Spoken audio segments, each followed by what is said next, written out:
Well, morning again, everybody. I don't know if you had the chance to review the latest thing regarding Bethel Church, particularly Shawn Bolz and Kris Vallotton. I posted this on my community page the other night from Rob Wilson. And there was a lady named Jubilee who used to go to Bethel, and she exposed Shawn Bolz for, who and what he is, and that's a false prophet. I've said this before a couple times on my channel. My stepson went to Bethel for 2 years, and so he was familiar with Shawn Bolz. And Shawn Bolz, back in the day, maybe 2-3 years ago, was accused of basically before a conference, before a so-called prophetic conference, would look at your Facebook page, and he would know all your details, basically whatever was on your Facebook, page or whatever.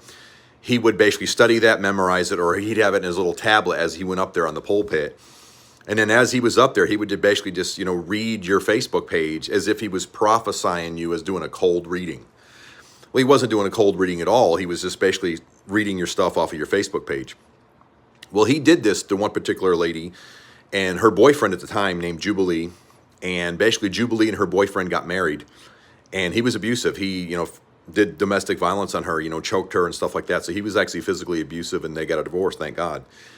But the reason she stayed as long as she did in that marriage was because she said that, and she actually showed the video where Shawn Bolz said God basically said that, God gave Jubilee to you, talking to the boyfriend.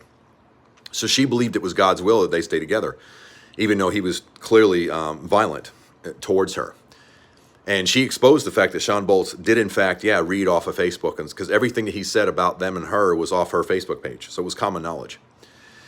Anyway, make a long story short, Kris Vallotton, who's another false prophet at a Bethel, found out about it, and he confronted Shawn Bolz and then basically said, Shawn, if you really are legit, then you should, I'm going to bring a whole bunch of people into Bethel that you don't know at all, and then prophesy over them doing a cold reading. To make a long story short, Shawn Bolz declined, because he's obviously a fraud, okay? But the problem is Kris Vallotton did not go further. So even though Kris Vallotton knew about it, he refused to tell the people at Bethel about it. And Jubilee, in her defense, in her video, read the email or whatever, the text messaging back from him, saying, well, the reason I'm not going to expose Shawn, because it would hurt the prophetic movement basically in all the world. So I'm not going to expose Shawn as a fraud, because that would hurt prophecy within the body of Christ. But no, you had Shawn at Bethel many, many, many times, and you propagated him as a great prophet of God, and it turns out he was false. So you, as a leader there at Bethel, you are obligated to report that. If not, that's spiritual malpractice, which is exactly what Kris is doing.